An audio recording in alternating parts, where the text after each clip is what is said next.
The confessional door slammed shut behind him like a judge's gavel, sealing Gavin inside a coffin of polished oak and faded incense. His knees hit the prie-dieu with a thud that echoed through the empty church, the Virgin Mary's serene statue gazing down from the altar like a mother who'd long given up on scolding. "Fuck you," he whispered to the shadowed crucifix, but the words dissolved into a choke, and then the tears came, hot, relentless, carving rivers down his face as if 28 years of bullshit had finally cracked him open. Gavin Hargrove had always chased the high of 1,000 likes like a junkie with a fresh vein. Born in the Rust Belt grid of Cleveland, Ohio, he'd clawed his way to Brooklyn's glittering underbelly, where brownstones hid the kind of ambition that could curdle milk. At 28, he was the king of his corner of TikTok and Instagram. Snarky queer commentary, drag lip syncs that went viral in dive bars, and thirst traps that made straight boys question their Grindr settings.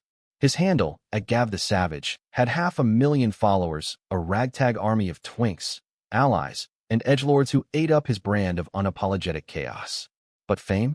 Real fame, the kind that paid for a walk-up in Williamsburg and a seat at the cool kids' table? That was always one scandal away. It started innocently enough, or as innocent as Gavin's schemes ever got. Late one humid August night in 2025, sprawled on his thrift store couch with a half-empty IPA sweating on the coffee table, he scrolled through the feeds.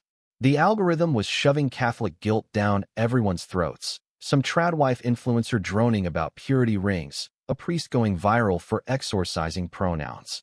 Gavin's thumb hovered, then tapped record. "Okay, Mary, let's talk," he said to the camera, his voice dripping honeyed venom. He held up a cheap plastic Virgin Mary figurine from a bodega shelf, the kind with a chipped blue mantle and eyes painted too wide, like she knew what was coming. "You're the ultimate side-eye queen, aren't you? Immaculate conception? Bitch, please. We all know Joseph was packing. Divine intervention, my ass." He smirked, that signature cocky tilt of his head, and smashed the figurine against the edge of his phone case. Shards flew like confetti at a funeral. "Hail to the real queens," he toasted, blowing a kiss. Post. The likes poured in like rain on a tin roof. First hundreds, then thousands. Comments exploded. "Iconic slay. Finally, someone said it." Hearts from drag legends and anonymous DMs offering collabs. By morning, it had hit 1 million views. Gavin woke to his phone buzzing off the nightstand, notifications a blizzard of blue. He laughed, sharp and triumphant, rolling over to nudge Alex awake. Alex Rivera, his boyfriend of 18 months, the soft counterpoint to Gavin's jagged edges, a graphic designer with warm brown skin, curly black hair that begged to be tugged, and eyes like melted caramel that could disarm a bomb. They'd met at a queer poetry slam in Bushwick, Alex reciting verses about saints and sinners while Gavin heckled from the back row. Now, Alex stirred, blinking sleepily, his tank top riding up to reveal the constellation of freckles across his ribs. "Babe, check this," Gavin said, shoving the phone under Alex's nose. Alex's face shifted from drowsy to dawning horror as the video played. The shatter. The kiss. "Gav, what the hell? It's gold, right? We're talking brand deals. BuzzFeed wants an interview." Gavin's grin was electric, but Alex sat up, pulling the sheet around his waist like armor. "That's not funny. That's my mom's rosary beads you're mocking. My abuela prays to her every night." Alex's voice was quiet, the kind of quiet that precedes thunder. He was Cuban-American, raised in a Miami household where Sunday Mass was non-negotiable, even after he came out at 16 and his father stopped speaking to him for a year. Faith wasn't a punchline to Alex. It was the thread that stitched his fractured family back together. Gavin waved it off, leaning in for a kiss that tasted like dismissal. "Lighten up, it's satire. Like the Book of Mormon, but gayer." But Alex pulled back, his jaw tight. "You're playing with fire, Gav. Not everyone's gonna laugh." He swung his legs out of bed, grabbing his jeans from the floor. The apartment felt smaller suddenly, the exposed brick walls closing in like judgmental parishioners. By noon, the backlash hit. Catholic Twitter, wait, X, whatever the hell they called it now, ignited. Hashtags like Cancel Gav the Savage and Defend Our Lady trended in the top 10. Pundits on Fox News clipped the video, the host sneering, "This is what happens when you let the woke mob desecrate our faith." Death threats slid into Gavin's DMs like oily serpents. "Burn in hell, Fag. God will smite you like Sodom. His followers split, half cheering the rebellion, half unfollowing in droves. Sponsors ghosted. The Queer Energy drink collab? Cancelled. The Pride merch line? Pulled. Gavin doubled down, live streaming from a coffee shop in Williamsburg, his voice a defiant bark. Y'all mad 'cause I called out the hypocrisy? The church hides pedos but clutches pearls over a broken doll? Wake up. Views spiked again, but so did the isolation. Friends texted passive-aggressive memes. His agent called it quits mid-afternoon. You're toxic now, kid. Too hot for the room. That evening, as the sun bled orange over the East River, Alex packed a bag. Gavin found him in the kitchen, zipping up his duffel with mechanical precision. You're seriously leaving over this? Alex's eyes were red-rimmed, but his spine was steel. It's not just the video, Gav. It's you. You've been chasing this shadow for months, pushing boundaries till they bleed, thinking it'll make you matter. But what happens when the likes stop? Who are you then? Gavin's chest tightened, a vice of something he couldn't name. I'm the guy who loves you, idiot. The one who stayed when your dad kicked you out. Remember? Alex paused, hand on the doorknob, and for a heartbeat, Gavin thought he'd turn back. But then, love isn't a performance, and neither should you be. The door clicked shut, leaving Gavin in a silence louder than any viral storm. He didn't sleep that night. Paced the apartment like a caged wolf, refreshing feeds until his eyes burned. By dawn, the video had crossed 10 million views, but his follower count flatlined at 200K, a net loss of 300 grand souls.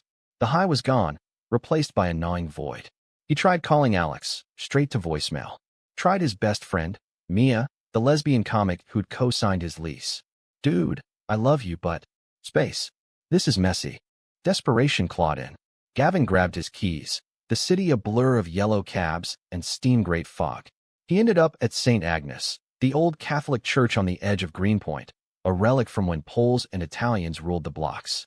He'd passed it 1,000 times, rolling his eyes at the gargoyles, but Alex had dragged him inside once, last Christmas.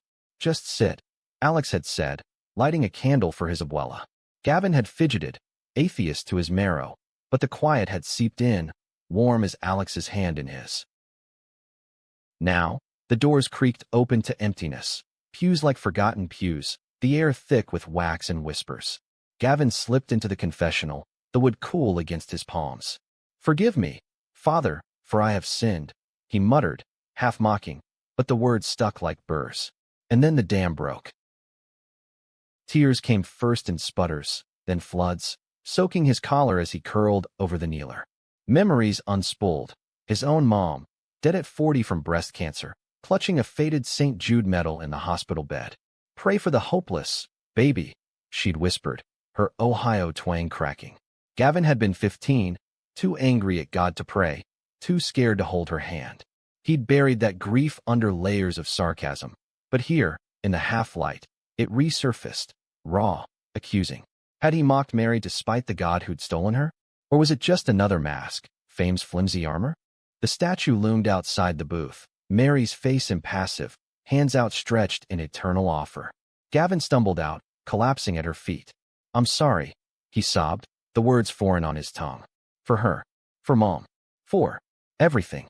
No lightning struck. No choir sang. Just the drip of his tears on marble, and a fragile peace, like the first breath after drowning. But peace was fleeting. His phone buzzed, a text from an unknown number. Alex? No. A journalist from the Daily Wire. Interview? Your side of the blasphemy. Gavin deleted it, but the pull was there, the old itch. He wiped his face, standing on shaking legs. The church clock told 9, 24 hours since the post. Fame's joke was on him now. Outside, Brooklyn pulsed indifferent. Hipsters on fixies, vendors hawking halal carts. Gavin walked, aimless, past the murals of Stonewall heroes who'd fought for more than clicks. His mind raced to Alex, to the life they'd built in stolen moments. Lazy Sundays in bed, Alex sketching Gavin's profile while he ranted about capitalism. That love felt real, unscripted. Why had he risked it for a shatter of plastic? By midday, the fallout deepened. A petition to ban Gav the Savage from platforms hit 50K signatures. His landlord emailed. Rent due. No extensions. Mia finally called, voice tentative. Gav, there's a rally tomorrow. Queer Catholics protesting the church's stance on us. Alex is speaking. Thought you should know. Gavin's heart lurched. Alex, the quiet one, taking the stage? Is he? Okay. A pause, heavy as confession. He's hurting. But he's fighting for something bigger than your ego. Click. The words landed like a slap. Gavin hailed a cab to Alex's sister's place in Queens, the driver blasting reggaeton that did nothing to fill the silence. He rehearsed apologies in his head, poetic, vulnerable, the kind Alex devoured in novels. But when Elena answered the door, her arms crossed over her nurse's scrubs, it was clear. He's not here, Gavin. And even if he was, I wouldn't let you in. Please. I fucked up. I need to tell him. Elena's eyes, so like Alex's, softened fractionally. You think it's that easy? Me Hermano idolized you. Thought you were the brave one. But this? Mocking La Virgin? That's not bravery. That's cruelty. She sighed, glancing at the crucifix on the wall. Go home. Figure out who you are without the camera. Defeated, Gavin retreated to a dive bar in Astoria, nursing a whiskey that burned less than regret. The jukebox played Springsteen, Born to Run, but from what? His phone lit up with a video from the rally, streamed live. There was Alex, on a makeshift stage in a park, microphone trembling in his grip. I'm gay, and I'm Catholic, he said, voice steadying. And I believe in a God who loves all his children, even the ones who break things to feel seen. The crowd cheered, rainbow flags waving like absolution. Gavin's thumb hovered over share, but he didn't. Instead, he ordered another drink, the bar's neon, open sign mocking his closed heart. Night fell, heavy with rain that slicked the sidewalks. Gavin wandered back to Brooklyn, soaked to the bone, his mind a carousel of what-ifs. What if he'd never posted? What if Alex forgave? By the time he reached his building, the super was waiting, eviction notice in hand. Noise complaints, unpaid rent. Out by morning. Everything unraveled in that moment. The apartment, the followers, the illusion of control. Gavin slumped against the stoop, rain mingling with fresh tears. A cab splashed by, headlights cutting the dark, and in the puddle's reflection, he saw himself. Not the savage, but a boy from Cleveland, lost and pleading. Dawn broke gray and unforgiving. Gavin crashed at Mia's, her pull-out couch a battlefield of crumpled sheets. She didn't pry, just brewed coffee strong as her silence. You gonna apologize? She asked finally, handing him a mug. To who? The world? Alex. He stared into the steam, Mary's shattered face haunting him. To yourself, dumbass. That's where it starts. Her words lingered as Gavin scrolled job listings, barista gigs, freelance writing that wouldn't pay the bills. His DMs were a war zone. Hate from strangers, pleas from fans begging for more content. One caught his eye, from @FaithfulTwink87. Saw your video. I'm queer and devout. It hurt, but I get the anger. Coffee sometime. No judgment. Gavin's finger paused. Connection, not clout. He typed back. Yeah, let's talk. But Alex was the ghost he couldn't shake. That afternoon, he found himself at St. Agnes again, the church's sanctuary in the storm. Father O'Malley, the silver-haired priest with a rainbow pin on his collar, spotted him in a pew. Rough seas, son. Gavin laughed bitterly. You could say that. I broke something. Not just a statue. The priest sat beside him. No Bible thumping, just presence. We all do. Mary's boy knew a thing or two about betrayal. Peter denied him thrice, remember? But forgiveness? That's the miracle. They talked for hours about Gavin's mom, the cancer that ate her faith before her body, about Alex's quiet strength, the way religion had both wounded and healed him. O'Malley shared his own coming-out story, excommunicated then welcomed back, a prodigal in dog collar. God's not the one who judges harshly, Gavin. We do that to ourselves. As the sun slanted through rose windows, painting the floor in crimson and gold, something shifted. Not absolution, but a crack in the armor, a willingness to mend. That evening, Gavin deleted the video. No statement, no fanfare. Just gone. His followers noticed. The exodus slowed, a few trickling back with respect in the comments. He texted Alex, I'm sorry. For the mockery. For the selfishness. I love you. Not the version that performs, but the one who sees me. If you'll have me, I'm here. No cameras. Hours passed. Then, a reply. Church. Midnight. The one where it started. Gavin's heart hammered as he slipped into St. Agnes under cover of night. The nave was dim, candles flickering like hesitant stars.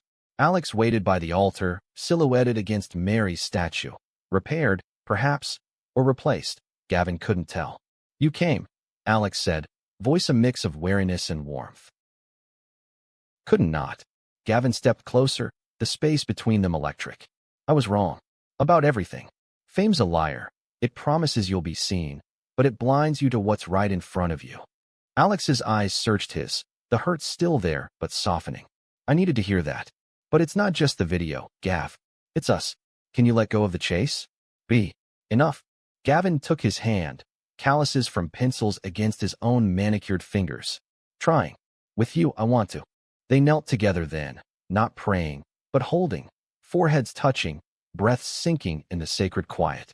Outside, the city thrummed, indifferent to redemption. But inside, in that hush of wood and whisper, Gavin found grace.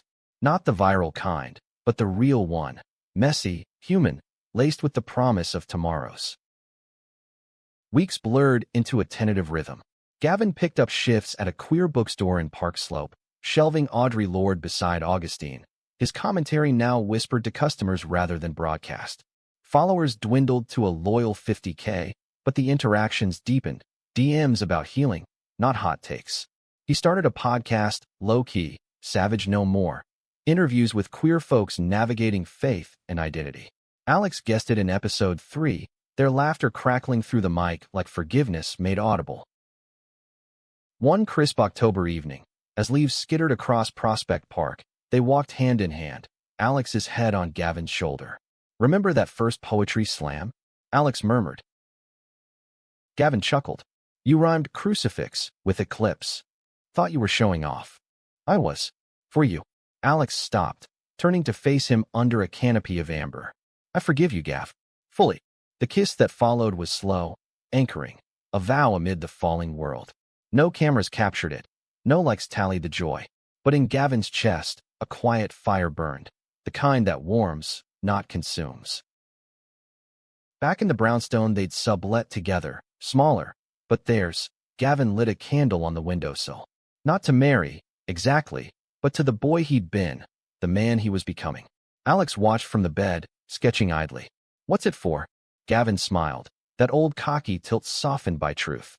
"Hope." The hope was kind. And in the glow, with Alex's arms pulling him close, Gavin believed it. Fame had mocked him once, but love? Love was the real icon. Unbreakable, if you let it be.